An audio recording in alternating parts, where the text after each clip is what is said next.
Hello, my name is Kay Grampich, short for Casumbrero Grammar and Speech, and obviously, as my name speaks, I'll be giving you tips about grammar and speech out of Mr. Dictionary's given sentences. Yada yada yada. Hi, my name is Kay Encyclopedia, short for Casumbrero Britannica Encyclopedia Wikipedia.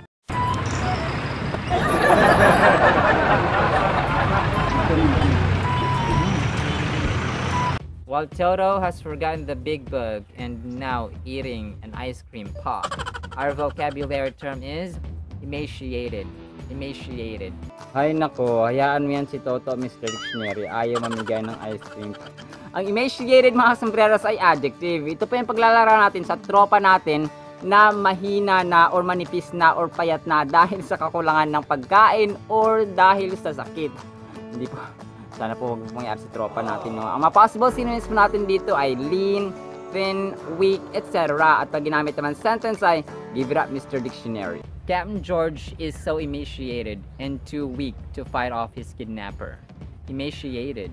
Of versus of. They're confusing, right? But they have two legit differences. Number one, in definition.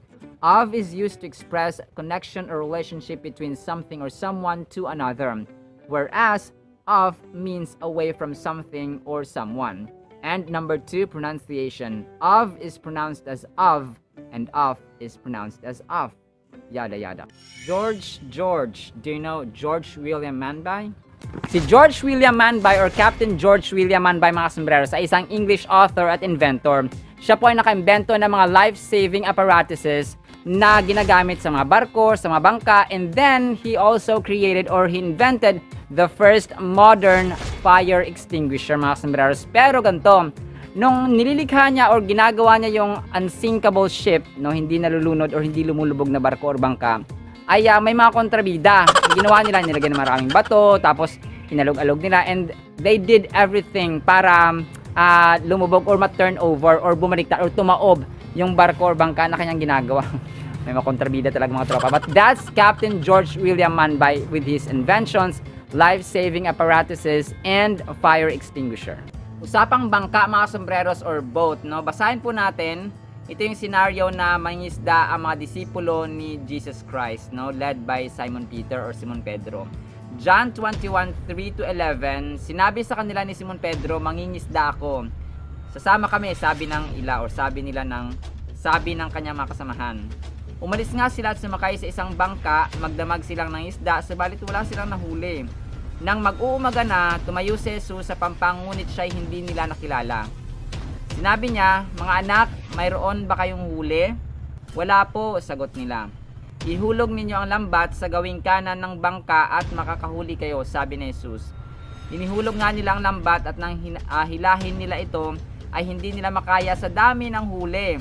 Sinabi kay Pedro ng alagad na minamahal ni Jesus, si John or si Juan, ang Panginoon iyon, sabi niya. Nang marinig ni Simon Pedro na ang Panginoon iyon, nagsuot siya ng damit dahil nakahubad siya noon at saka lumusong sa tubig. Dumating sa pampang ang kasama niyang mga alagad, sakay ng bangka at hila-hila ang lambat na puno ng isda. Hindi sila ganoong malayo sa pampang, mga siyam na pong metro lamang. Pagkahon nila sa pampang, nakakita sila roon ng isdang iniihaw sa nakabagang o nagbabagang uling at ilang tinapay. Magdala kayo rito ng ilang isdang nahuli ninyo, sabi ni Jesus. Kaya't sumampa sa bangka si Simon Pedro at hinila sa pampang ang lambat na puno ng malalaking isda. 153 lahat ang nahuli nila. Hindi nasira ang lambat kahit ganoon karami ang mga isda. Ang trabaho po ng magulang ni Jesus Christ, mga sombreros, ay pagkakarpentero, or maging si Jesus Christ na kanyang trabaho ay karpentero. Pero sila Simon Peter ay talagang simula pagkabata ay talagang mangingisda na sila. Pero imagine niyo, ganito natin na makita or dito natin makikita na ang power ng Panginoon ay hindi limited kung anong trabaho natin, no, kung anong ginagawa natin sa buhay, kung saan tayo expert, kung saan tayo magaling. He is all in all, no? Magaling siya at he is kumbaga pa kulang ang aking mga adjectives at mga descriptions dito, mga sombreros. Kayang-kaya niyang baguhin ang buhay mo kasi magdamag silang ng isda tapos wala silang huli. Pero here comes Jesus Christ na expert siya sa carpentry, tinuruan niya pa yung simula pagkabata ay mangingisda na yung trabaho. Kung kaya napakagaling po, nothing is impossible with God. So let's read, love, and obey what's in the Holy Bible. Kuryente mga sombreros, maraming pangalan ang nakakonekta o nag-develop sa ating modern electricity kung bakit tayo meron ngayon na i-enjoy na gamitin na electricity pero ayaw natin mabayan. Ang mga scientists sa mga kilalang tao kagaya ng Thomas Alva Edison, Michael Faraday, Alessandro Volta at mga Benjamin Franklin po ang mga mahalagang tao kung bakit meron tayo ng kuryente. Pero ang pinaka-notable o pinaka-noteworthy, pinaka-makasaysayan mga sombreros ay si Benjamin Franklin kasi ang ginawa niya, talagang ni-risk niya yung kanyang buhay nung gumawa siya ng experiment, no? Tinatawag na kite experiment or eksperimento na gamit niya ang saranggola. That was 1752, no? Napakalakas ng bagyo, may mga kidlat kasi gusto niyang patunayan na ang kidlat mga sombreros ay pwedeng pagmumula ng electric charge. Kaya ang ginawa niya ay kahit na sobrang lakas ng bagyo, may mga kidlat, no? That was his purpose actually. Lumabas siya sa bahay niya and then ang ginawa niya, nagpalipad siya ng saranggola at saka nagsabit siya ng susi sa dulo po ng saranggola or PC ng saranggola mga sombreros. So, yun po, no? Naging successful siya pero kanya-kanya man sila merong tawag dito specific inventions kagaya ni Thomas Alva Edison na na-invento niyang electric bulb or fluorescent bulb or light bulb. Si Alessandro Volta naman yung electric battery o electric pressure na voltage or voltahe. Si Michael Faraday naman, yung electric motor, no, yung generator na kapag nagba-brown out, ay pwede pa rin makapag-generate ng ilaw, no, kasi nga may generator. And then si Benjamin Franklin, yung kite experiment na nirisk niya ang kanyang buhay mga sombreros for the purpose of seeking or proving na ang lightning or ang kidlat ay pwedeng pagmumula ng electric charge. Nakakamatay nga lang, so pirin po, no? Mula rito po sa Camellia Village or Camellia Subdivision, Tagum City, muli po ito po si Kasombrero Dennis, aka Kuya Kim 2.0 at nagsabi, sabayan nyo kami, ang buhay ay masaya na nagiging faith of love, pagsulod sa pag-asa. Muli po, maraming salamat po mga sombrero sa mga sumasama sa learning, sa wisdom, sa knowledge. Maraming salamat po at see you sa next segment. Bye-bye!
Hello, my name is Kay Grampich, short for Kasombrero Grammar and Speech, and obviously as my name speaks, I'll be giving you tips about grammar and speech out of Mr. Dictionary's given sentences. Yada yada, yada. Hi, my name is Kay Encyclopedia, short for Kasombrero Britannica Encyclopedia Wikipedia.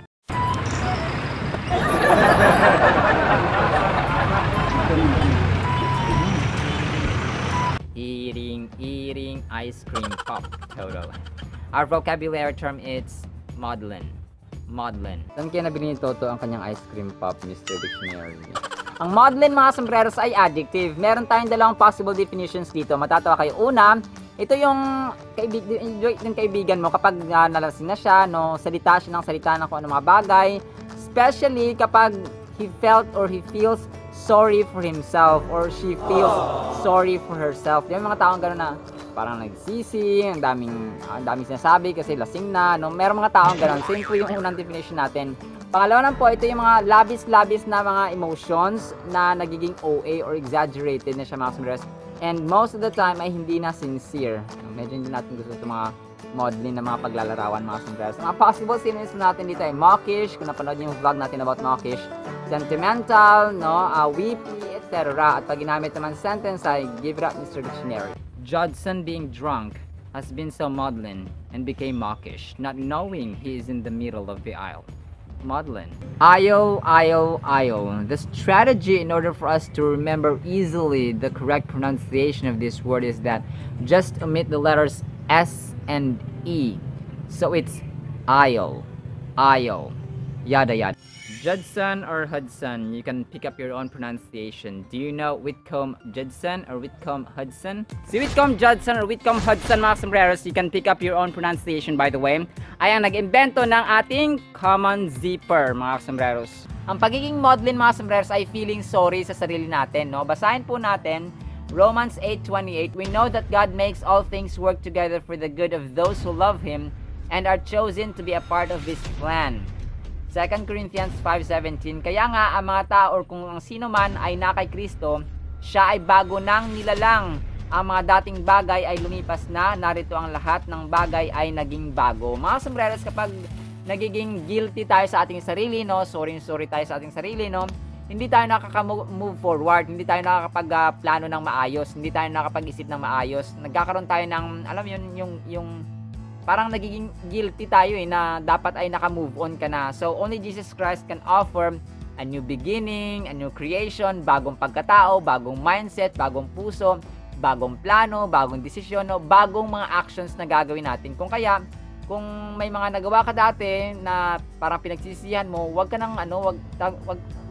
masyadong maging wag kang magpakulong doon, wag kang magpatali doon, wag kang masyadong mag-dwell doon sa past na yun, kasi past na yun, hindi mo na ibabalik. Ang kaya mo lang gawin ay gumawa ng tama, gumawa ng mas tamang desisyon, mas magandang plano, no, mas magandang desisyon, no. But this time, do it with the Lord. Okay? Kasi kapag kayo lang na magpaplano, tayo lang magpaplano ng sarili natin, ay hindi po natin makakaya. Makakaya man natin, pero mas mabuti at mas the best pa rin kapag nandyan ang Panginoon. Alright? So let's read, love, and obey what's in the Holy Bible. McDonald's. Alam niyo ba, mga sombreros, na McDonald's ay apelyido ng mismong founders nito? Ang magkapatid na sina Richard at Morris McDonald's, ang founders po ng McDonald's na itinayo, or unang branch po nila itinayo sa San Bernardino, California taong 1948. Pero kinalaunan ay binili ito ng franchise, or ang franchise nito ay binili ni Ray Kroc, no? Pero niretain nila ang pangalang McDonald's kasi ito na ang tumatak sa mga madlang people. Muli po, ito po si Kasombrerong Dennis, aka Kuya Kim 2.0, at nagsasabing, sabayan nyo kami ang buhay kay masalanan, naging masaya, masalanan, naging faith of love, patuloy na pag-asa. Muli po, maraming salamat po, mga sombreros, sa mga sumasama sa learning, sa wisdom, sa knowledge. Maraming salamat po, at see you sa next segment. Bye-bye!